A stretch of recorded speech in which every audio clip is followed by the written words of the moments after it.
ലുത്തിനെ ചെല്ലുന്നവർക്ക് 200 ദിവസത്തെ ദണ്ഡവിമോചനമുണ്ട്. പരിശുദ്ധ രാജ്ഞി ചെല്ലുന്നവർക്ക് 40 ദിവസത്തെ ദണ്ഡവിമോചനം കൊടുക്കുകയാണ്. ഈശോയുടെയും മാതാവിൻ്റെ പേര് കേൾക്കുമ്പോൾ തല കുമ്പിടുന്നവർക്ക് 200 ദിവസത്തെ ദണ്ഡവിമോചനം എന്ന് പറഞ്ഞേ. ഈശോയെ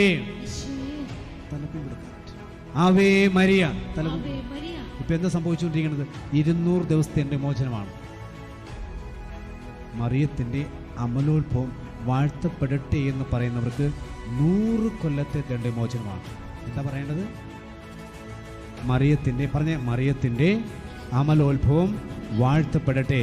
വലുത് ഉയർത്തിയിട്ട് പരിശുദ്ധ അമ്മയെ നോക്കിന്ന് പറഞ്ഞേ. ഇച്ചിരി വിശ്വാസത്തോടെ പറയും, ഇച്ചിരി സ്നേഹത്തോടെ പറയും. അപ്പൊ എന്ത് കിട്ടും? 100 ദിവസത്തെ ദണ്ഡവിമോചനം. ഇടയ്ക്ക് പറഞ്ഞോ. അടുത്ത്, പാപികൾക്ക് വേണ്ടി 15 സ്വർഗസ്വനായ പിതാവേ, കൃപ നിറഞ്ഞ മറിയമേ, നന്മ നിറഞ്ഞ മറിയമേ എന്നിവ ചൊല്ലുന്നവർക്ക്. ശ്രദ്ധിക്കണേ, 15 സ്വർഗസ്വനായ പിതാവേ, കൃപ നിറഞ്ഞ മറിയമേ എന്ന് ചൊല്ലുന്നവർക്ക് അവരുടെ പാപം മൂലമുള്ള താൽക്കാലിക ശിക്ഷയുടെ 1/3 പാപപരിഹാരം. ഈശോയുടെയും മറിയത്തിന്റെ നാമം ഉച്ചരിക്കുന്നവർക്ക്, ശ്രദ്ധിക്കണേ, ഈശോയുടെയും മറിയത്തിന്റെ നാമം ഉച്ചരിക്കുന്നവർക്ക് 50 ദിവസത്തെ ദണ്ഡവിമോചനം. ഇത് പറയുന്നത് ബെനഡിക്റ്റ് 13-ാം മാർപ്പാപ്പയാണ്. എത്ര ദിവസം? ഒന്ന് പറഞ്ഞു നോക്കിയേ. ഈശോയെ, പരിശുദ്ധ മറിയമേ. ആ വാക്ക് വളരെ പ്രധാനപ്പെട്ട കേട്ടോ. ഒന്ന് പറഞ്ഞോ. ഇനി കണ്ണടച്ചിട്ട് 2 കരം നെഞ്ചോട് ചേർത്ത് പിടിച്ചിട്ട് ഉള്ളിൽ ഒരു 10 പ്രാവശ്യം പറഞ്ഞേ.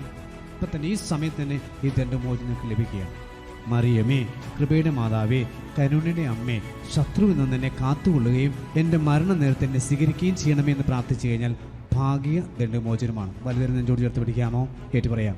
മറിയമേ, കൃപയുടെ മാതാവേ, കരുണയുടെ അമ്മേ, ശത്രുവിൽ നിന്ന് എന്നെ കാത്തുകൊള്ളുകയും എൻ്റെ മരണ നേരത്ത് എന്നെ സ്വീകരിക്കുകയും ചെയ്യണമേ. അടുത്തൊരു പ്രാർത്ഥനയുണ്ട്. ആ പ്രാർത്ഥന ചൊല്ലിക്കഴിഞ്ഞാൽ ഭാഗികമായ ദണ്ഡവിമോചനമാണ്. ഏറ്റിയെല്ലാം. പരിശുദ്ധ മറിയമേ, നിസ്സഹായരെ സഹായിക്കണമേ, ഭയമുള്ളവരെ ശക്തിപ്പെടുത്തണമേ, ദുഃഖിതരെ ആശ്വസിപ്പിക്കണമേ, ജനത്തിന് വേണ്ടി പ്രാർത്ഥിക്കണമേ, വൈദ്യർക്ക് വേണ്ടി അപേക്ഷിക്കണമേ, ദൈവത്തിന് സമർപ്പിതനായിരിക്കുന്ന എല്ലാ സഹോദരിമാർക്കും വേണ്ടി മാധ്യസ്ഥം വഹിക്കണമേ. അങ്ങേ പരിശുദ്ധമായ ഓർമ്മ സൂചിപ്പിക്കുന്ന എല്ലാവരും അങ്ങയുടെ സഹായശക്തി അനുഭവിക്കട്ടെ. ഒത്തിരി പ്രാർത്ഥനകൾ സ്വർഗം നമുക്ക് തന്നിരിക്കുകയാണ്. നമ്മൾ അങ്ങനെയൊക്കെ ചെയ്തു കഴിഞ്ഞാൽ നമുക്കിതുപോലെ പൂർണ്ണ ദണ്ഡവിമോചനം നേടിക്കാൻ സാധിക്കും.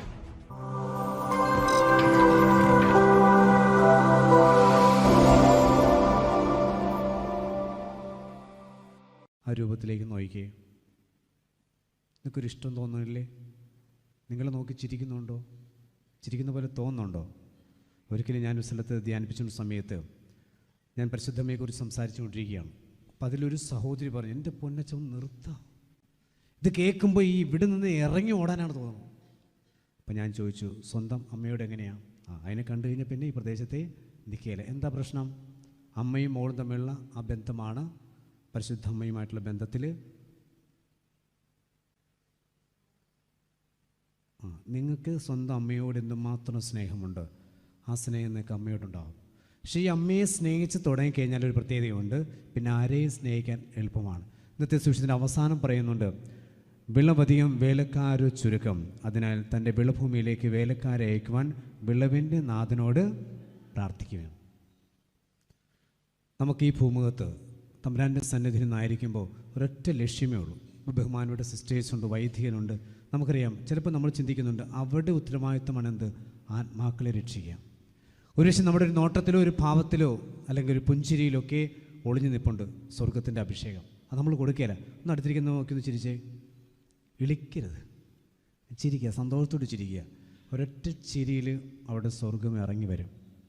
ഞങ്ങളുടെ ഒരു ബഹുമാനപ്പെട്ട വൈദികൻ ഈ ആലുവയിൽ നിന്നും ചാലക്കുടിയിലേക്ക് പോവുകയായിരുന്നു. അപ്പോൾ ആ പോകുന്ന വഴിയിൽ അദ്ദേഹത്തിൻ്റെ അടുത്ത് വന്ന് ഒരു വ്യക്തി ഇരിക്കുകയാണ്. കയറി വന്നപ്പോൾ തന്നെ മുഖത്തേക്ക് നോക്കിയൊന്ന് ചിരിച്ചു. ആ ചിരിയിൽ ആ മനുഷ്യൻ വല്ലാതെ ഉള്ളിൽ നിന്ന് നെടുവീർപ്പിട്ടുകൊണ്ട് പൊട്ടിക്കരയാൻ തുടങ്ങി. അച്ഛനൊന്നും മനസ്സിലായില്ല. അച്ഛൻ ആരെ നോക്കിയാലും ചിരിക്കാറാണ് കേട്ടോ. ഒന്നുകൂടി ചിരിക്കാമോ? അടുത്തിരിക്കുന്നവരെ നോക്കി ചിരിച്ചേ. ചിലപ്പോൾ നിങ്ങളുടെ ഈ ഒരു ചിരിയിൽ നിങ്ങളുടെ നോക്ക് അമ്മച്ചി, കറക്റ്റ്, എല്ലാവരും ആ ചിരിയിലുണ്ടല്ലോ, ഇവിടെ ഇരിക്കുന്ന പലരുടെ ഉള്ളിൽ നിന്ന് എന്തൊക്കെ പോയിട്ടുണ്ടാവും? ചില ഉള്ളിൽ വേറെ എന്തൊക്കെയോ കയറുന്നുണ്ടാവും. പക്ഷെ ചില ഉള്ളിൽ നിന്നൊക്കെ പലത് ഇറങ്ങിപ്പോണ്ട് ആ മനുഷ്യൻ വാവുട്ടി ഇങ്ങനെ കരയുകയാണ്. കുറച്ച് കഴിഞ്ഞപ്പോഴാണ് മനസ്സിലായത് അവൻ പോയത് ചാലക്കുടി പുഴയിൽ ചാടി മരിക്കാൻ വേണ്ടിയാണ്. അവൻ തീരുമാനിച്ചാൽ പോയത്. അതുപോലെ സാമ്പത്തിക ബുദ്ധിമുട്ടും പ്രയാസങ്ങൾ വന്നപ്പോഴാണ് ആ മനുഷ്യൻ അങ്ങനെ വണ്ടി കയറി പോവുകയാണ്. പക്ഷേ ഇദ്ദേഹത്തിൻ്റെ ഒരൊറ്റ പുഞ്ചിരിയിൽ അവിടെ പ്രശ്നങ്ങളൊക്കെ തിരിയുകയാണ്. പിന്നെ ഞങ്ങൾ അത്ഭുതപ്പെടുത്തിയത് ഈ വൈദ്യൻ എവിടെയെല്ലാം പോകും അവിടെയെല്ലാം ഈ മനുഷ്യൻ പോകും. എന്തിനാണെന്നറിയോ? അദ്ദേഹത്തിൻ്റെ ജന്മദിനത്തിൽ ആ നാട് മുഴുവൻ, ഇടവകയിലാണെങ്കിൽ ഇടവക, ഇൻസ്റ്റിറ്റ്യൂഷൻ അവിടെ എല്ലാവർക്കും കേക്ക് കൊടുക്കും.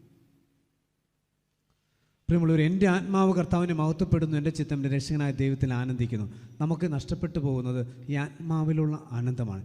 ഈ ആനന്ദം തിരികെ വരാനുള്ള ഒരു വഴിയെന്ന് പറയുന്നത് ഈ അമ്മയെ പിടിക്കുക എന്നുള്ളതാണ്. നമുക്കറിയാം, നമ്മൾ ജപമാല ചെല്ലുമ്പോൾ നമ്മൾ അമ്മയെ ചേർത്ത് പിടിക്കുകയാണ്. പക്ഷെ ജപമാല ചൊല്ലിക്കഴിയുമ്പോൾ അമ്മ നമ്മളെ ചേർത്ത് പിടിക്കും. ആത്മാക്കളുടെ രക്ഷ എന്ന് പറയുന്നത് പ്രിയമുള്ളവരെ നമ്മുടെ ഏറ്റവും വലിയ ഉത്തരവാദിത്തമാണ്. ഇന്നിവിടെ ഈ ആലയത്തിൽ മരിയൻ ദിവികാനി കൺവെൻഷൻ നടത്തപ്പെടുന്നുണ്ടെങ്കിൽ ഈ ഒരു ലക്ഷ്യമാണുള്ളത്. ഇന്ന് നിങ്ങൾ ഒത്തിരിയേറെ തിരക്കുള്ളവരാണ്, പല സാഹചര്യങ്ങളിൽ പല കാര്യങ്ങൾ ചെയ്യേണ്ടവരാണ്. പക്ഷെ അതെല്ലാം മാറ്റിവെച്ച് നിങ്ങളിവിടെ പങ്കുചേരുന്നുണ്ടെങ്കിൽ ഒന്ന് അമ്മയോടുള്ള സ്നേഹമാണ്. കാരണം ഈ അമ്മയ്ക്ക് ഒറ്റ ഉത്തരവാദിത്തമേ ഉള്ളൂ, ലോകം മുഴുവൻ ഓടി നടന്ന് എല്ലാവരുടെയും ആത്മാവിനെ തൻ്റെ പ്രിയപ്പെട്ട കുമാരന് അല്ലെങ്കിൽ തൻ്റെ തിരുക്കുമാരന് കൊടുക്കുക എന്നുള്ളതാണ് നമുക്കൊറ്റ ലക്ഷ്യമുള്ളൂ. ആ അമ്മ എവിടെയെല്ലാം പ്രത്യക്ഷപ്പെടുന്നുണ്ടോ അവിടെയെല്ലാം പറയുന്നുണ്ട്, മക്കളെ നിങ്ങൾ പശ്ചാത്തപിക്കുകയും പരിത്യാഗം ചെയ്യും, അനുതപിക്കുകയും ഓടി നടന്ന് പറയാം, കാരണം എൻ്റെ മകൻ ഇതാ വരാറായി. നമുക്ക് ഒറ്റ ലക്ഷ്യമുള്ളൂ പറയാനുള്ളത്, നിങ്ങൾ മാനസാന്തരപ്പെടണം, നിങ്ങൾ തിരിച്ചു വാ, കാരണം എൻ്റെ മകൻ വരാറായി. നിങ്ങൾക്ക് എന്ത് തോന്നുന്നു? മകൻ വരാറായോ? ഹലോ, ഈ കാലഘട്ടത്തെക്കുറിച്ച് പറയാറുണ്ട്, ഇതെന്ത് കാലഘട്ടമാണ്? കഷ്ടകാലഘട്ടം, അന്ത്യകാലഘട്ടം എന്ന് പറയാറുണ്ട്, വിശേഷിപ്പിക്കാറുണ്ട്. നിങ്ങൾക്ക് അങ്ങനെ തോന്നണുണ്ടോ? അങ്ങനെ വല്ല വിചാരമുണ്ടോ? ഓക്കെ, ഒരു ചോദ്യം. ഇപ്പോൾ മരിച്ചു കഴിഞ്ഞാൽ സ്വർഗത്തിൽ പോകുന്ന ഉറപ്പുള്ളവർ ഒന്ന് കൈപൊക്കിക്കേ.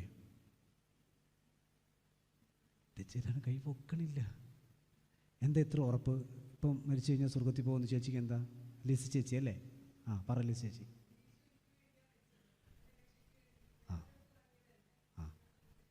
പിന്നെ കണ്ട ചേച്ചി പറഞ്ഞത് നിങ്ങൾ കേട്ടെന്ന് അറിയില്ല. എൻ്റെ കർത്താവ് ഈ കുരിശിൽ മരിച്ചിട്ടുണ്ടെങ്കിൽ എനിക്ക് വേണ്ടി രക്തം ചിന്തിയാണ് മരിച്ചത്, അതുകൊണ്ട് എൻ്റെ കാര്യം ഉറപ്പിച്ച് അത് 100% ശരിയായിട്ടാണ്. കറക്റ്റ്. ആ ചേച്ചി പറയുകയും ചെയ്ത ആമേ, ബാക്കിയുള്ളവരൊന്നും പറഞ്ഞില്ല.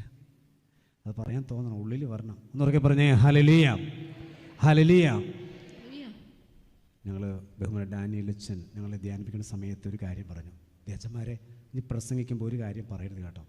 ഇപ്പം ഞങ്ങൾ ഞെട്ടി, എന്ത് കാര്യമാണോ എന്ന് പറഞ്ഞിങ്ങനെയാണ് ഞങ്ങളോട് പറഞ്ഞത്. ഇങ്ങനെയാണ്, നിങ്ങൾ ദൈവം സ്നേഹമാണെന്ന് പറഞ്ഞുകൊണ്ടിരിക്കരുത്.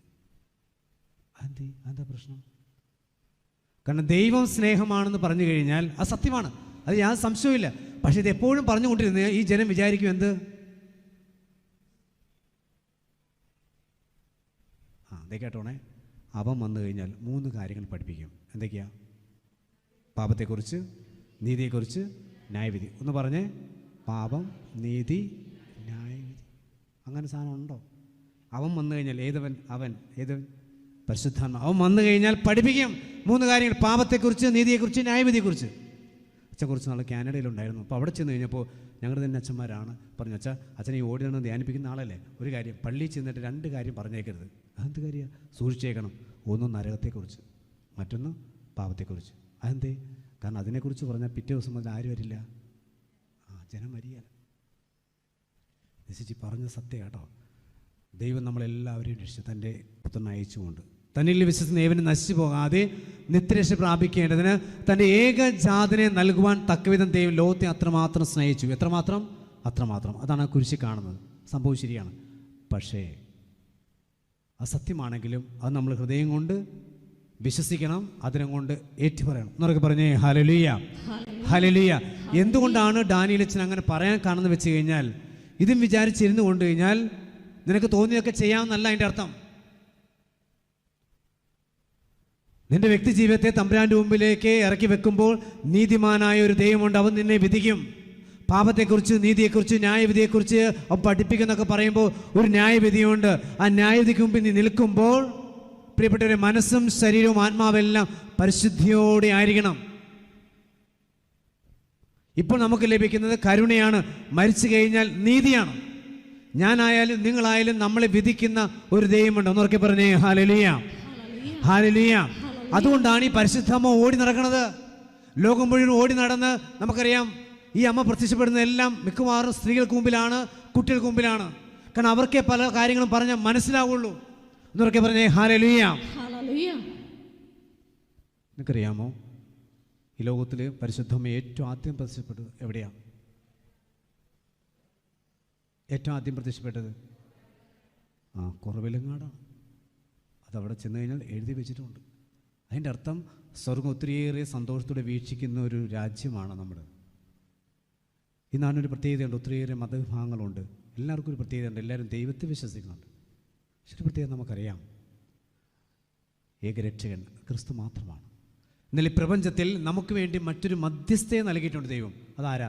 പരിശുദ്ധമ്മയാണ്. ഈ പരിശുദ്ധമ്മയെ കൂട്ടുപിടിച്ച് കഴിഞ്ഞാൽ പ്രിയമുള്ളവരെ സ്വർഗം നമുക്ക് ഉറപ്പിക്കാം.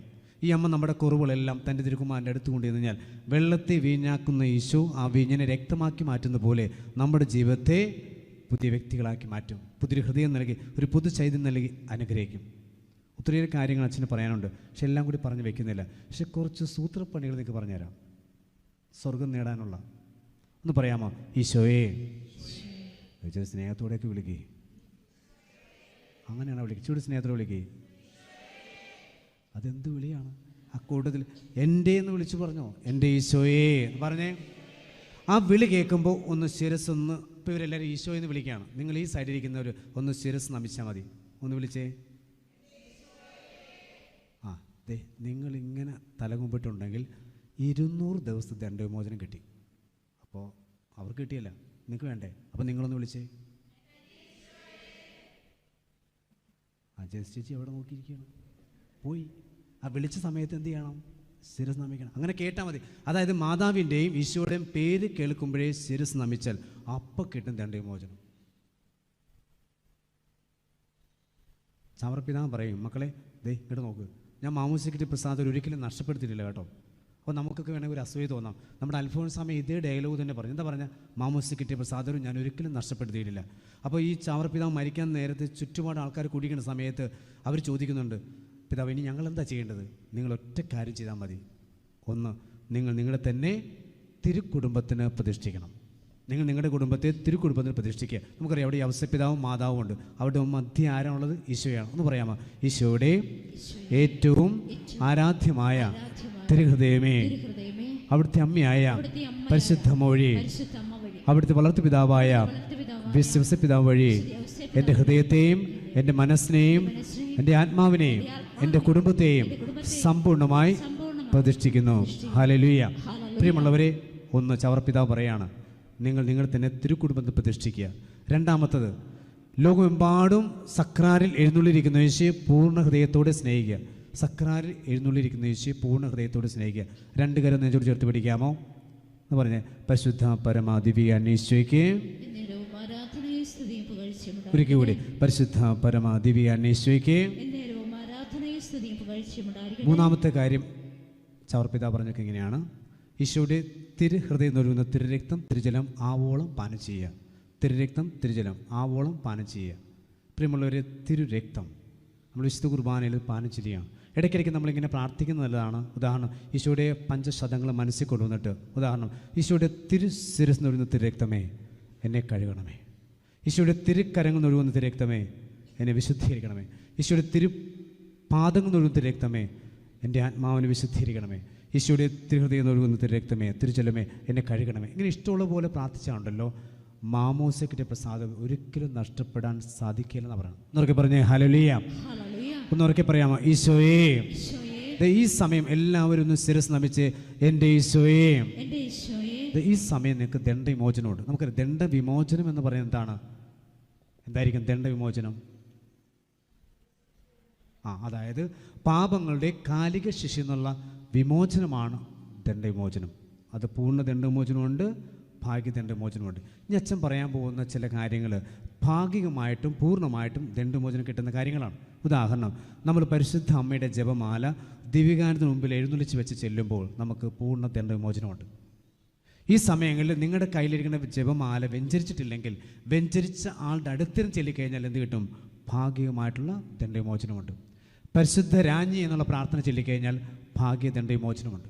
ഭക്തവസ്തുക്കൾ ഉപയോഗം, അതായത് കൊന്ത, ബന്ധിങ്ങ, കുരിശ്, വെഞ്ചരിച്ച് കുരിശ് രൂപം, നമ്മൾ അത് ഉപയോഗിക്കുമ്പോൾ തന്നെ ഭാഗ്യവും പൂർണ്ണമായ ദണ്ഡവിമോചനമുണ്ട്. സ്വർലോക രാജ്ഞി എന്നുള്ള പ്രാർത്ഥനയ്ക്കുണ്ട് ഭാഗ്യവും പൂർണ്ണ ദണ്ഡവിമോചനമുണ്ട്. സ്തോത്രഗീതം നമ്മൾ കുർബാനയ്ക്ക് മുമ്പ് നമ്മൾ ഏറ്റു ചെല്ലില്ലേ, അപ്പം തന്നെ നമുക്ക് എന്ത് കിട്ടി? ഭാഗ്യദണ്ഡവിമോചനമുണ്ട്. അതുപോലെ ലുത്തിനിയ, പരിശുദ്ധ അമ്മയുടെ ലുത്തിനിയ നമ്മൾ ചെല്ലുമ്പോൾ 200 ദിവസത്തെ ദണ്ഡവിമോചനമാണ്. സ്വർഗത്തിലെ കണക്കൊന്നും കൂട്ടാൻ പറ്റില്ല കേട്ടാ. അതായത് ഒരു ദിവസം വേണമെങ്കിൽ 1000 ദിവസം പോലെയാകും, 1000 ദിവസം ഒരു ദിവസം പോലെയാകും. എന്തായാലും യൂപ്രാസ്യമേ കിടന്നുറങ്ങുന്ന സമയത്ത് തൊട്ടടുത്ത മഠത്തിലെ മദർ വന്ന് നിൽക്കുകയാണ്. ഇവിടെ മദർമാരുണ്ടോ? മദർ നിൽക്കുകയാണ്. അപ്പോൾ ചോദിച്ചു, നീ എന്താ ഇവിടെ? അതെ, ഞാൻ മരിച്ചിട്ട് ഏതാനും സെക്കൻഡേ ആയുള്ളൂ, പക്ഷെ ഞാൻ ശുദ്ധീകരണ സ്ഥലത്തിലാണ്. പക്ഷേ ഏതാണ്ട് 1000 വർഷത്തെ എഫക്റ്റാണ്. പക്ഷെ ദൈവം തമ്പുരാൻ എന്നെ നിൻ്റെ അടുക്കിലേക്ക് വിട്ടിരിക്കുകയാണ്. എന്തിനാണെന്നറിയാവോ? ഒന്ന് പ്രാർത്ഥിക്കാൻ. അധികം കണക്കൊന്നും കൂട്ടണ്ട. നമുക്കറിയാം ഫാത്തിമയിൽ എന്താ സംഭവിച്ചത്. കുട്ടികളെ മാതാവ് എന്താ കാണിച്ചു കൊടുത്തത്? ലുലുമാളാണോ കാണിച്ചു കൊടുത്തത്? അതോ ഒബ്രഹ്മാളോ? എന്താ കണ്ടത്? സ്വർഗവും കാണിച്ചു കൊടുത്തു, നരകവും കാണിച്ചു. നരകം കണ്ടിട്ടുണ്ടോ? ഇല്ല. അങ്ങോട്ടും ഇങ്ങോട്ടും നോക്കരുത്. കണ്ടിട്ടുണ്ടോ? ആ സാധനമൊക്കെ ഉണ്ട്. അത് കണ്ടിട്ടാണ് പേടിച്ച് പറിച്ച് അവർ ചോദിക്കുന്നുണ്ട്, ഞങ്ങളിനി എന്താ ചെയ്യേണ്ടത്? അപ്പോഴേ പറയണം, മക്കളെ നിങ്ങൾ പരിത്യാഗം അനുഷ്ഠിക്കുക, പ്രായശ്ചിത്തം അനുഷ്ഠിക്കുക, ജപമാല ചെല്ല്. അപ്പോഴാണ് അവർ ജപമാല ചെല്ലി തുടങ്ങുന്ന സമയത്ത് അവർ ചോദ്യം ചോദിക്കുന്നുണ്ട്, ഞങ്ങളുടെ വീടിൻ്റെ അടുത്തൊരു പെൺകുട്ടി ഉണ്ടല്ലോ, അവൾ മരിച്ചിട്ട് അധികം നാളായില്ല, അവൾ എവിടെയാണെന്ന് ചോദിച്ചു. അപ്പോൾ മാതാ പറയാണ്, അവൾ ഓൾറെഡി സ്വർഗത്തിലെത്തി. അതെ, കുറച്ച് നാൾക്കും മരിച്ച വേറൊരു പെൺകുട്ടിയുണ്ട്, അവൾ എവിടെയാ? അപ്പോൾ മാതാവ് പറഞ്ഞ കാര്യം ഞാൻ നിങ്ങളോട് പറയുകയാണ്, ലോകാവസാനത്തോളം ശുദ്ധീകരണ സ്ഥലത്തിൽ കിടക്കണമെന്നാണ് ദൈവഹിതം. അവൾ എന്ത് തെറ്റിയിട്ടാണെന്ന് അറിയത്തില്ല. ലോകാവസാനത്തോളം. പ്രിയമുള്ളവരെ, ഇതുപോലുള്ള കാര്യങ്ങൾ നിങ്ങൾ ചെയ്യുക. ലുത്തിനെ ചെല്ലുന്നവർക്ക് 200 ദിവസത്തെ ദണ്ഡവിമോചനമുണ്ട്. പരിശുദ്ധ രാജ്ഞി ചെല്ലുന്നവർക്ക് 40 ദിവസത്തെ ദണ്ഡവിമോചനം കൊടുക്കുകയാണ്. ഈശോയുടെയും മാതാവിൻ്റെ പേര് കേൾക്കുമ്പോൾ തല കുമ്പിടുന്നവർക്ക് 200 ദിവസത്തെ ദണ്ഡവിമോചനം. ഒന്ന് പറഞ്ഞേ, ഈശോയെ തല കുമ്പിട്. കറക്റ്റ്. Ave Maria. തല ഇപ്പം എന്താ സംഭവിച്ചുകൊണ്ടിരിക്കുന്നത്? 200 ദിവസത്തെ ദണ്ഡവിമോചനമാണ്. മറിയത്തിൻ്റെ അമലോത്ഭവം വാഴ്ത്തപ്പെടട്ടെ എന്ന് പറയുന്നവർക്ക് 100 കൊല്ലത്തെ ദണ്ഡവിമോചനമാണ്. എന്താ പറയേണ്ടത്? മറിയത്തിൻ്റെ അമലോത്ഭവം വാഴ്ത്തപ്പെടട്ടെ. വലുത് ഉയർത്തിയിട്ട് പരിശുദ്ധ അമ്മയെ നോക്കി പറഞ്ഞേ, ഇച്ചിരി വിശ്വാസത്തോടെ പറയും, ഇച്ചിരി സ്നേഹത്തോടെ പറയും. അപ്പം എന്ത് കിട്ടും? 100 ദിവസത്തെ ദണ്ഡവിമോചനം. ഇടയ്ക്ക് പറഞ്ഞോ. അടുത്ത്, പാപികൾക്ക് വേണ്ടി 15 സ്വർഗസ്വനായ പിതാവേ, കൃപ നിറഞ്ഞ മറിയമേ, നന്മ നിറഞ്ഞ മറിയമേ എന്നിവ ചൊല്ലുന്നവർക്ക്. ശ്രദ്ധിക്കണേ, 15 സ്വർഗസ്വനായ പിതാവേ, കൃപ നിറഞ്ഞ മറിയമേ എന്ന് ചൊല്ലുന്നവർക്ക് അവരുടെ പാപം മൂലമുള്ള താൽക്കാലിക ശിക്ഷയുടെ 1/3 പാപപരിഹാരം. ഈശോയുടെയും മറിയത്തിൻ്റെ നാമം ഉച്ചരിക്കുന്നവർക്ക്, ശ്രദ്ധിക്കണേ, ഈശോയുടെയും മറിയത്തിൻ്റെ നാമം ഉച്ചരിക്കുന്നവർക്ക് 50 ദിവസത്തെ ദണ്ഡവിമോചനം. ഇത് പറയുന്നത് ബെനഡിക്റ്റ് 13 മാർപ്പാപ്പയാണ്. എത്ര ദിവസം? ഒന്ന് പറഞ്ഞു നോക്കിയേ, ഈശോയെ, പരിശുദ്ധ മറിയമേ. ആ വാക്ക് വളരെ പ്രധാനപ്പെട്ട കേട്ടോ. ഒന്ന് പറഞ്ഞോ. ഞാൻ കണ്ണടച്ചിട്ട് 2 കരം നെഞ്ചോട് ചേർത്ത് പിടിച്ചിട്ട് ഉള്ളിൽ ഒരു 10 പ്രാവശ്യം പറഞ്ഞേ. ഇപ്പം തന്നെ ഈ സമയത്ത് തന്നെ ഈ ദണ്ഡവിമോചനം നിങ്ങൾക്ക് ലഭിക്കുകയാണ്.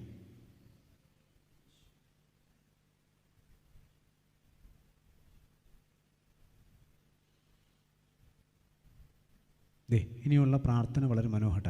790 സ്ഥാപിതമായ നാഗപ്പുഴ കോതമംഗലത്ത് മനോഗുണ മാതാവിൻ്റെ നാമത്തിലുള്ള പള്ളിയിൽ 8 നോമ്പിൽ പങ്കെടുക്കുന്നവർക്ക് പൂർണ്ണ ദണ്ഡവിമോചനം 1825 ലയോ 13 മാർപ്പാപ്പ പ്രഖ്യാപിച്ചിട്ടുണ്ട്. അതുപോലെ പല മാർപ്പാമാരും പല രീതിയിൽ ഇന്ന സമയത്തൊക്കെ നിങ്ങൾ ഇന്ന പോലെ ചെയ്തു കഴിഞ്ഞാൽ ദണ്ഡവിമോചനം ഉണ്ടെന്ന് പ്രഖ്യാപിച്ചിട്ടുണ്ട്. ഈ പ്രാർത്ഥനയുണ്ടല്ലോ, മറിയമേ, കൃപയുടെ മാതാവേ, കരുണയുടെ അമ്മേ, ശത്രുവിൽ നിന്ന് എന്നെ കാത്തുകൊള്ളുകയും എൻ്റെ മരണനേരത്തെ എന്നെ സ്വീകരിക്കുകയും ചെയ്യണമേ എന്ന് പ്രാർത്ഥിച്ചു കഴിഞ്ഞാൽ ഭാഗ്യ ദണ്ഡവിമോചനമാണ്. വലുതരം നെഞ്ചോട് ചേർത്ത് പിടിക്കാമോ? ഏറ്റു പറയാം. മറിയമേ, കൃപയുടെ മാതാവേ, കരുണയുടെ അമ്മേ, ശത്രുവിൽ നിന്ന് എന്നെ കാത്തുകൊള്ളുകയും എൻ്റെ മരണനേരത്ത് എന്നെ സ്വീകരിക്കുകയും ചെയ്യണമേ. അടുത്തൊരു പ്രാർത്ഥനയുണ്ട്. ആ പ്രാർത്ഥന ചൊല്ലിക്കഴിഞ്ഞാൽ ഭാഗികമായ ദണ്ഡവിമോചനമാണ്. ഏറ്റിയെല്ലാം, പരിശുദ്ധ മറിയമേ, നിസ്സഹായരെ സഹായിക്കണമേ, ഭയമുള്ളവരെ ശക്തിപ്പെടുത്തണമേ, ദുഃഖിതരെ ആശ്വസിപ്പിക്കണമേ, ജനത്തിന് വേണ്ടി പ്രാർത്ഥിക്കണമേ, വൈദ്യർക്ക് വേണ്ടി അപേക്ഷിക്കണമേ, ദൈവത്തിന് സമർപ്പിതനായിരിക്കുന്ന എല്ലാ സഹോദരിമാർക്കും വേണ്ടി മാധ്യസ്ഥം വഹിക്കണമേ. അങ്ങേ പരിശുദ്ധമായ ഓർമ്മ സൂചിപ്പിക്കുന്ന എല്ലാവരും അങ്ങയുടെ സഹായശക്തി അനുഭവിക്കട്ടെ.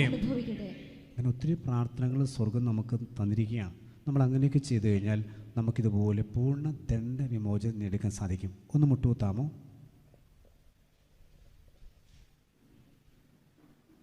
ഇപ്പം നമ്മളിന്ന് കുമ്പസാരമൊക്കെ കഴിഞ്ഞ് സ്വർഗത്തിൻ്റെ സന്നിധിയിൽ ഏറ്റവും അഭിഷേകത്തോടെ ആയിരിക്കുന്ന സമയമാണ്. ശ്രദ്ധിക്കണം, നമ്മൾ ഇന്നോളം അർപ്പിച്ച ബലിയിൽ തീരാവുന്നതേ ഉണ്ടായിരുന്നുള്ളൂ കടങ്ങളും പാപങ്ങളും. വിശുദ്ധ കുർബാനയുടെ മൂല്യം, അതിൻ്റെ വില, അതൊരിക്കലും നമുക്ക് അളക്കാൻ പറ്റിയല്ല. അത്രയേറെ വിശുദ്ധിയോടുകൂടിയാണ് നീ ബലിയർപ്പിക്കുന്നതെങ്കിൽ സ്വർഗത്തിൻ്റെ എല്ലാ കൃപാവരങ്ങളും നിനക്ക് ലഭിക്കും. അവിടെ പാപകടങ്ങൾ മോചിക്കപ്പെടും, ശുദ്ധീകരണത്തിൽ ആത്മാക്കൾ രക്ഷിക്കപ്പെടും. ഇത് സ്വർഗം സമഞ്ജസമായി സമ്മേളിക്കുന്ന ഇടമാണ് വിശുദ്ധ ബലിയിടം. സ്വർഗവാസികൾ, ഭൂവാസികൾ, ശുദ്ധീകരണത്തിൽ ഓരോ മക്കളും ഈ ബലിവേദിക്ക് മുമ്പിലുണ്ട്. അത്രയേറെ സ്വർഗം ഇറങ്ങി വരുന്ന മറ്റൊരു പ്രാർത്ഥനയുമില്ല. ഇത്രയും അനുഗ്രഹം കിട്ടുന്ന, മറ്റൊരു അഭിഷേകം കിട്ടുന്ന ഒരു പ്രാർത്ഥന ഈ ഭൂമുഖത്തില്ല. വിശുദ്ധ കുർബാന എന്താണെന്ന് നീ തിരിച്ചറിഞ്ഞു കഴിഞ്ഞാൽ അതോർത്ത് നീ വിറങ്ങലടിച്ച് അല്ലെങ്കിൽ വിറച്ച് നീ മരിച്ചു പോകും, മൂർച്ഛിച്ച് മരിച്ചു പോകുന്ന ജോൺ മരിയ വിയാനി പറയാം. അത്രയേറെ സ്വർഗത്തിൻ്റെ അഭിഷേകം ഇറങ്ങി വരുന്ന ഈ വിശുദ്ധ ബലിയിൽ പരിശുദ്ധ അമ്മയുടെ സാന്നിധ്യം അത് വളരെ ശക്തമാണ്. ഈ അമ്മയാണ് നമുക്ക് വേണ്ടി മാധ്യസ്ഥം യാചിക്കുക. ഈ ബലിവേദിക്ക് മുമ്പിൽ നിന്ന് നമ്മൾ പ്രാർത്ഥിക്കുമ്പോൾ നമ്മുടെ എല്ലാ നിയമങ്ങളും അമ്മ കൊണ്ട് കൊടുക്കുകയാണ്. അമ്മ പറയുന്നുണ്ട്, അവർക്ക് വീഞ്ഞില്ല. നിങ്ങളുടെ കയ്യിൽ ജപമാല ഒന്ന് ചേർത്ത് പിടിച്ചേ, കരങ്ങളിൽ ജപമാല ചേർത്ത് പിടിക്കുക. വാഗ്ദാന പേടകമാണ് പരിശുദ്ധ അമ്മയുടെ ആ ജപമാല എന്ന് പറയുന്നത്. പരിശുദ്ധ അമ്മയുടെ താലിമാലയാണ് ആ ജപമാല. സ്വർഗത്തിൻ്റെ വാഗ്ദാനം നമുക്ക് ലഭിക്കുവാൻ സ്വർഗം നൽകിയിരിക്കുന്ന മറ്റൊരു ആയുധമില്ല. നമുക്കറിയാം, 2 ആയുധങ്ങളാണ് തന്നിരിക്കുന്നത്. ഒന്ന് ജപമാല, മറ്റൊന്ന് വെന്തികയാണ്. കഴുത്തിൽ എത്ര പേരുടെ കഴുത്തിലുണ്ടെന്ന് അച്ഛൻ അറിയത്തില്ല. പക്ഷെ ഒരു കാര്യം, പരിശുദ്ധ അമ്മയുടെ തിരുവസ്ത്രമാണ് ആ വെന്തിങ്ങ. അത് വെഞ്ചരിച്ചിട്ടുണ്ടെങ്കിൽ നിനക്ക് ദണ്ഡവിമോചനമുണ്ട്. ആ തട്ട് ചുംബിക്കുമ്പോൾ നീ എപ്പോഴൊക്കെ ആ തട്ട് ഒന്ന് ചുംബിച്ചാൽ, ഭക്തിയോട് ചുംബിച്ചാൽ നിനക്ക് ദണ്ഡവിമോചനം കിട്ടും. ആ ജപമാല കുരിശെടുത്തേ. ഈ ജപമാല കുരിശെടുക്കുമ്പോൾ ഉണ്ടല്ലോ, നമ്മൾ 10 നന്മ നിറഞ്ഞുറിയും ചൊല്ലിയതിന് ശേഷം നമ്മൾ എന്താ ചെയ്യേണ്ടത്? ആ ജപമാലയിലെ കുരിശ് വെച്ചിട്ടാണ് നമ്മൾ എന്ത് പറയേണ്ടത്? പിതാവിൻ്റെയും പുത്രൻ്റെയും പരിശുദ്ധാത്മാവിൻ്റെയും നാമത്തിൽ ആമേൻ. നമ്മൾ ആ പ്രാർത്ഥിക്കുമ്പോൾ അവസാനം ആ പിതാവിനും പുത്രനും പരിശുദ്ധാത്മാവിന് സ്തുതിയിൽ നിന്ന് ചെല്ലുന്നുണ്ടെങ്കിൽ ആ കുരിശ് വരച്ചിട്ട് എന്ത് ചെയ്യണം? ആ കുരിശ് ചുംബിക്കണം. അപ്പോൾ കിട്ടും എന്ത്?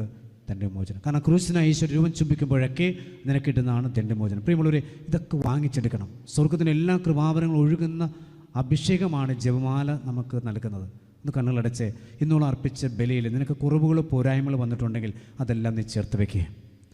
സ്വർഗത്തിൻ്റെ അമ്മ നിനക്ക് വേണ്ടി മാധ്യസ്ഥം യാചിക്കുന്ന സമയമാണ്. കണ്ണുകളടച്ച് ആ അമ്മ നൽകുന്ന എല്ലാ വാഗ്ദാനങ്ങൾ സ്വർഗം തൻ്റെ തിരുക്കുമാരൻ നൽകുന്ന വാഗ്ദാനങ്ങളാണ്. ഇതാ, പഴം വേണ്ടവർ വൃക്ഷത്തെ സമീപിക്കുന്നു, യേശുവിനെ വേണ്ടവർ മറിയത്തെയും, മറിയത്തെ കണ്ടെത്തുന്നവർ യേശുവിനെ ദർശിക്കുന്നു. വിശുദ്ധ അൽഫോൻസ് ലിഗോരി പറഞ്ഞു വയ്ക്കുന്നത് അങ്ങനെയാണ്. പഴം വേണ്ടവർ വൃക്ഷത്തെ സമീപിക്കുന്നു, യേശുവിനെ വേണ്ടവർ മറിയത്തെയും, മറിയത്തെ കണ്ടെത്തുന്നവർ യേശുവിനെ ദർശിക്കുന്നു. വിശുദ്ധ കുത്രീസി പുണ്യത് പറയുന്നുണ്ട്, കന്യകാമറിയം ഒരു അമ്മയെപ്പോലെ നമ്മെ കാത്തു പാലിക്കുന്നു എന്ന് ഒട്ടനവധി അത്ഭുതങ്ങളിലൂടെയും അടയാളങ്ങളിലൂടെയും വ്യക്തമാക്കുന്നുണ്ട്. വിശുദ്ധ 10-ാം പീസ് പറയാണ്, തിന്മയുടെ സാഗരത്തിൽ നീന്തി തുടിക്കുന്ന ലോകത്തിന് പ്രത്യാശയുടെ മഴവില്ലാണ് പരിശുദ്ധ അമ്മ. തിന്മയുടെ സാഗരത്തിൽ നീന്തി തുടിക്കുന്ന ലോകത്തിന് പ്രത്യാശയുടെ മഴവില്ലാണ് പരിശുദ്ധ അമ്മ. വിശുദ്ധ ഹെസക്കിയാസ് പറഞ്ഞു വയ്ക്കുകയാണ്, ക്രിസ്തു സൂര്യനാണെങ്കിൽ മറിയം പ്രകാശമാണ്, ക്രിസ്തു മുത്താണെങ്കിൽ മറിയം കിരീടമാണ്, ക്രിസ്തു പുഷ്പമാണെങ്കിൽ മറിയം താഴ്ത്തണ്ടാണ്. സിയനയിലെ വിശുദ്ധ ബെർണാർഡിൻ പറഞ്ഞു വയ്ക്കും, നിങ്ങൾ മറിയത്തെ നന്മ നിറഞ്ഞ മറിയമേ എന്ന് വിളിക്കുമ്പോൾ അനുഗ്രഹങ്ങൾ വാരി വിതറി അവൾ നിങ്ങൾക്ക് മറുപടി നൽകും. നിങ്ങൾ മറിയത്തെ നന്മ നിറഞ്ഞവളെ എന്ന് വിളിക്കുമ്പോൾ അനുഗ്രഹങ്ങൾ വാരി വിതറി അവൾ മറുപടി നൽകുന്നു. ഒന്ന് പ്രാർത്ഥിച്ച്, നന്മ നിറഞ്ഞ മറിയമേ സ്വസ്തി, കർത്താവ് അങ്ങയുടെ സ്ത്രീകളിൽ അങ്ങ് അനുഗ്രഹിക്കപ്പെടാവും, അങ്ങയുടെ എഴുത്ത് ഫലമായി യേശു അനുഗ്രഹിക്കപ്പെട്ടിനാവും. പരിശുദ്ധ മറിയമേ തമ്പുരാന്റെ അമ്മേ, പാപികളായ ഞങ്ങൾക്ക് വേണ്ടി ഇപ്പോഴും ഞങ്ങളുടെ മനസ്സമയത്തും തമ്പുരാന്റെ അപേക്ഷിച്ചുകൊണ്ടുമേ ആമേൻ. ഈശോമിശിഹായുടെ വാഗ്ദാനങ്ങൾക്ക് ഞങ്ങൾ യോഗ്യരാകുവാൻ നമുക്ക് കണ്ണുകൾ അടയ്ക്കാം. കാഴ്ച സമർപ്പണ ഗീതം ആലപിക്കുമ്പോൾ നമ്മുടെ എല്ലാ നിയമങ്ങളും തമ്പുരാന്റെ മുമ്പിലേക്ക് കൊണ്ടുവന്നേ. ആ 6 കൽപ്പനയിൽ വക്കോളം നിറച്ച് വെച്ചതെല്ലാം ഒന്ന് കൊണ്ടുവന്നേ. അപ്പം ഇന്നോളം നീ അർപ്പിച്ച ബലിയിൽ എനിക്ക് എന്തെങ്കിലും കുറവുകളോ പോരായ്മകളോ വന്നിട്ടുണ്ടോ? വിശുദ്ധമായ വിശുദ്ധിയോട് ചെയ്യുന്നവരാണ് വിശുദ്ധരാകുന്നത്. എൻ്റെ പിതാവ് പരിപൂർണനായിരിക്കുന്ന പോലെ നിങ്ങളും പരിപൂർണരായിരിക്കുവേൻ. സ്വർഗം ആഗ്രഹിക്കുന്നുണ്ട് നീ ഒരു വിശുദ്ധ ആവണം. കാർലോ കിറ്റീസ്, ജോർജ് ഫ്രസാറ്റിയൊക്കെ നമ്മുടെ മുമ്പിൽ നിൽക്കുകയാണ്. അവർക്കൊക്കെ സാധിക്കുമെങ്കിൽ എന്തുകൊണ്ട് നിനക്ക് പറ്റുന്നില്ല? നീ ഇന്നോളം വചനത്തെ ഗൗരവമായിട്ട് എടുത്തിട്ടുണ്ടോ? അവിടുത്തെ അമ്മയായ പരിശുദ്ധ അമ്മയെ നീ വണങ്ങുന്നുണ്ടോ? സ്വർഗം നിനക്ക് നൽകിയിരിക്കുന്ന വിശുദ്ധ ബലിയിൽ ഭക്തിപൂർവ്വം നീ പങ്കെടുക്കുന്നുണ്ടോ? സാധിക്കുമ്പോഴേക്കും ഒന്ന് കുമ്പസാരിക്കാൻ നിനക്ക് പറ്റുന്നുണ്ടോ? നിന്റെ കുടുംബ പ്രാർത്ഥന നിനക്ക് നന്നായി ചെയ്യാൻ സാധിക്കുന്നുണ്ടോ? ദൈവത്തിന്റെ കൽപ്പനകൾ പാലിക്കുവാൻ നിനക്ക് സാധിക്കുന്നുണ്ടോ? പോട്ടെ, ഇന്നോളം നിനക്കൊന്നും പറ്റിയിട്ടില്ലെങ്കിൽ ഈ നിമിഷം ഒന്ന് അനുതാപത്തോടെ തമ്പുരാന്റെ സന്നിധിയിലായിരുന്നേ. എന്നോട് കരുണ തോന്നണമേ എന്ന് പാടി പ്രാർത്ഥിക്കാൻ പോവുകയാണ്. തുടർന്ന് കാഴ്ച സമർപ്പണത്തിലേക്ക് നമ്മൾ പ്രവേശിക്കും. 2 കരങ്ങൾ നെഞ്ചോട് ചേർത്ത് പിടിച്ച്, കർത്താവേ, എന്നോട് എൻ്റെ കുടുംബത്തോടെല്ലാം കരുണ തോന്നണമേ. ഞാൻ പാപിയാണ്, എന്നോട് കരുണ തോന്നണമേ. തപ്പത്തോടും മീനോടൊപ്പം ഇന്നോളം നിന്റെ കുറവുകളെ പോരായ്മകളൊക്കെ നീ ചേർത്ത് വെച്ചേ. പൗലോസ് ശ്ലീഹായോട് തമ്പുരാൻ പറയുന്നില്ലേ, എന്തിനാ നീ വിഷമിക്കുന്നത്? നിന്റെ ബലഹീനതയാണ് എന്റെ ശക്തി പൂർണ്ണമായിട്ടും പ്രകടമാകുന്നത്. നിനക്ക് എന്റെ കൃപ മാത്രം മതി. കൃപ നിറഞ്ഞവളല്ലേ പരിശുദ്ധ അമ്മ, അവളിലൂടെ നിനക്കെല്ലാം കൃപയും കിട്ടുമെന്നേ. ഈ ബലിവേദിയിലേക്ക് നിന്റെ പോരായ്മകൾ, ബലഹീനതകൾ ഒന്ന് ചേർത്ത് വെച്ച്, തലക്ക് ദോഷങ്ങൾ, മാറാവ്യാധികൾ ഒന്ന് ചേർത്ത് വെച്ച്, സ്വർഗത്തിന് മുമ്പിൽ നിനക്ക് വേണ്ടി മാധ്യസ്ഥ അപേക്ഷിക്കുന്ന അമ്മ എവിടെയുണ്ട്? അമ്മയോട് ചേർന്ന് നീ പ്രാർത്ഥിക്കുക. കാരണം അമ്മ ആഗ്രഹിക്കുന്നതാണ്, എൻ്റെ മകൻ്റെ മുമ്പിൽ നീ അനുതാപത്തോടെ ആയിരിക്കും. അനുതാപം, repentance, turn to God and turn away from all kinds of evil doings. ദൈവത്തിലേക്ക് തിരിയുന്നേ, പാപത്തിൽ നിന്ന് പിന്തിരി. ഈ 2 കാര്യങ്ങൾ നീ ഉറപ്പിക്കുന്ന സ്വർഗം നിന്നെ അനുഗ്രഹിക്കാൻ പോവുകയാണ്. സ്വർഗം നിന്നെ അഭിഷേകം കൊണ്ട് നിറയ്ക്കാൻ പോവുകയാണ്. പരിശുദ്ധാത്മാവിന്റെ ഫലങ്ങൾ കൊണ്ട്, വരദാനങ്ങൾ കൊണ്ട് നിന്നെ നിറയ്ക്കാൻ പോവുകയാണ്. സാമ്രപിതാവിനും അൽഫോൻസ് നമുക്ക് പറയാൻ സാധിച്ചില്ലേ, മാമോസിന്റെ പ്രസാദനം ഞാൻ ഒരിക്കലും നഷ്ടപ്പെടുത്തിയിട്ടില്ല. ഇന്നോളം നഷ്ടപ്പെടുത്തിയ ആ കൃപാവരങ്ങളെല്ലാം സ്വർഗം നിനക്ക് നൽകാൻ പോവുകയാണ്. കരങ്ങൾ കൂപ്പിടിച്ച്, കർത്താവേ, എന്നോടൊന്ന് കരുണ തോന്നണമേ എന്ന് ആത്മാർത്ഥത പാടിക്കേ.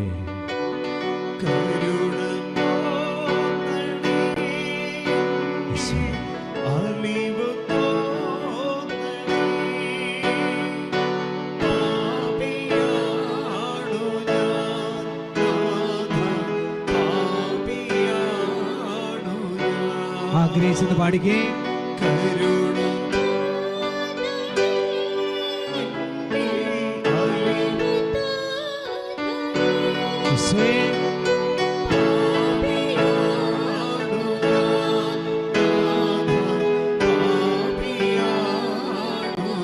രണ്ട് കരങ്ങളിൽ ശിരസിലേക്ക് വെച്ച് വിശുദ്ധ ജലം തളിച്ച് നിൽക്ക് വേണ്ടി ഒരിക്കൽ കൂടി പ്രാർത്ഥിക്കുകയാണ് കേട്ടോ. കർത്താവ് തൻ്റെ തിരുശരീരവും തിരുരക്തവും നമുക്ക് ദാനമായി നൽകാൻ ഒരുങ്ങുമ്പോൾ നിന്റെ ഹൃദയവും മനസ്സും ആത്മാവും ശരീരവും എല്ലാം ഏറ്റവും പരിശുദ്ധമായിരിക്കണം. ഇതാ, ഞാൻ നിന്നെ കഴുകുന്നില്ലെങ്കിൽ നിനക്ക് എന്നോടുകൂടി പങ്കില്ല. സ്വർഗം നിന്നെ കഴുകുന്നൊരു സമയം കൂടിയാണ്. നിന്റെ മനസ്സിനെ ആത്മാവിനെ എല്ലാം കർത്താവ് വിശുദ്ധീകരിച്ചിട്ടുണ്ട്. നല്ലൊരു കുമ്പസാരത്തിലൂടെ നിനക്ക് നിന്നെ തന്നെ പൂർണ്ണമായും കൊടുക്കാൻ സാധിക്കും. ബലിവസ്തുവായി ഈ താരയിലേക്കൊന്ന് ചേർത്ത് വെച്ചേ. സ്വർഗത്തിന് അഗ്നി ഇറങ്ങി നിന്നെ വിശുദ്ധീകരിക്കും. നിന്റെ എല്ലാ ജീവിത പ്രശ്നങ്ങളും കർത്താവ് ഏറ്റെടുക്കുന്ന സമയമാണ്. ഈശ്വര തിരുരക്തമേ, തിരുജലം എന്നെ കഴുകണമേ എന്ന് പ്രാർത്ഥിച്ച് ഈ തിരുജലം നിന്റെ മേൽ തളിക്കപ്പെടുന്ന സമയത്ത് കർത്താവ് നിന്നെ ഒരുക്കുകയാണ് ബലിവസ്തുവായിട്ട്. ഇന്നോളം ചെയ്തു പോയ പാപങ്ങളെ ഓർത്ത് അനുതപിച്ചുകൊണ്ട് കർത്താവിന്റെ സന്നിധിയിൽ ഒരിക്കൽ കൂടി പാടിക്കേ.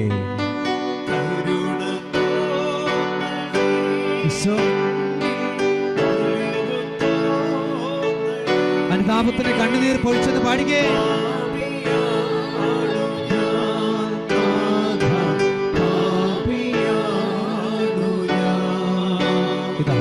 തിരുരക്തം നമ്മളെ കഴിവുന്ന സമയമാണ്.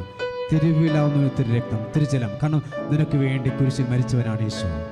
നിന്റെ പാപങ്ങൾക്കെല്ലാം പരിഹാരമായിട്ട് കുരിശിൽ അവൻ ചിന്തിയ തിരുരക്തമാണ്.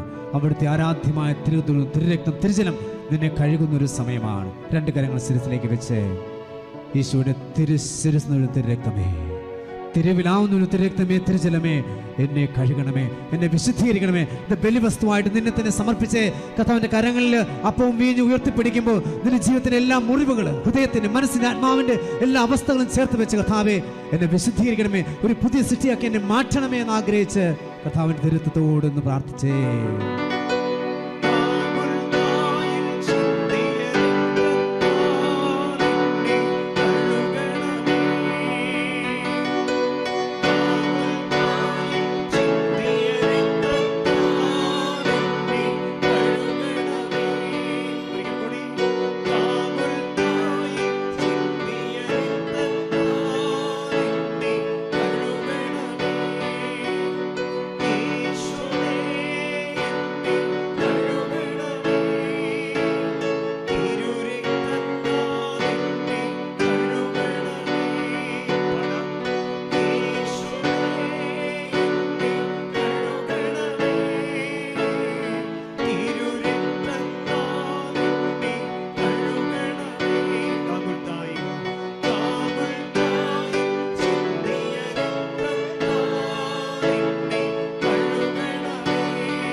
നമ്മൾ ഓരോരുത്തരെയും രക്ഷകരമായ കുരിശ് നെറ്റിലെടുത്ത് വരയ്ക്കുമ്പോൾ ശിരസിൽ ചിന്തകൾ ഭാവന കൊണ്ടുവന്ന എല്ലാ പാപങ്ങൾ കർത്താവ് പൂർണ്ണമായി ക്ഷമിച്ച് വിശദീകരിക്കുകയാണ്. അതിർത്തി വരയ്ക്കുമ്പോൾ വിലകെട്ട പറയാതെ സത്വചനങ്ങൾ മാത്രം സംസാരിച്ചാൽ നീ എൻ്റെ നാവ് പോലെയാകും. നാവിൻ്റെ അഭിഷേകം കർത്താവ് തിരികെ നൽകുകയാണ്. ഹൃദയത്തിൽ വരയ്ക്കുമ്പോൾ ആരുടെങ്കിലും വെറുപ്പ്, വിദ്വേഷം, പക, മൂലപാപങ്ങളുടെ സാന്നിധ്യം, അഹങ്കാരം, അരിശം, അസൂയ, അത്യാഗ്രഹം, അമിതാസ്തി, അമിതഭോജനാലസത ഇവയിലൂടെ വന്ന് എല്ലാം കർത്താവ് എടുത്തു മാറ്റുന്ന സമയമാണ്.